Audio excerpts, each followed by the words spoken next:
రాసుకున్నాము. దాంట్లో ఉన్న సారాంశం ఏంటంటే 26/10/1919లో శ్రీ రణచోడ్ దాస్ బొంబాయి గారికి బాబా రాశారు. మీ సభ దినదినము పురోభివృద్ధి చెందుతున్నందుకు నేను ఆనందిస్తున్నాను. మీ హృదయపూర్వకమైన చక్కని కృషి పరిపూర్ణమైన విజయంతో శోభించునుగాక. సర్వ ప్రపంచము మీ సభలో చేరి దాని వలన ప్రతి ఒక్కరూ ప్రయోజనాన్ని పొందదురుగాక. శాంతి సుఖాలు లభ్యమయ్యే చోటు హరిసభయేనని దయతో గమనించు.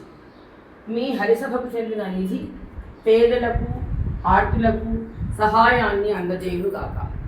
ఈ నిధి నుండి ఆకలి కొన్న వారికి తిండిని, బట్టలు లేని వారికి బట్టలను, నిరాశ్రయులకు ఆశ్రయాన్ని కలిగించండి.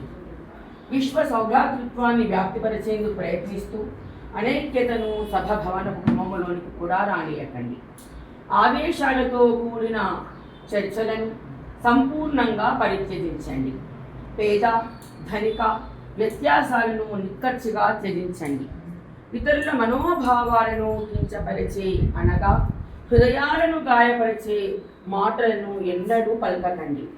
పనికి మాలిన దుస్తనంతో కూడినవైన ప్రాపంచిక విషయాలేవీ కూడా సభ యొక్క భవనంలోనికి ప్రవేశించకూడదు.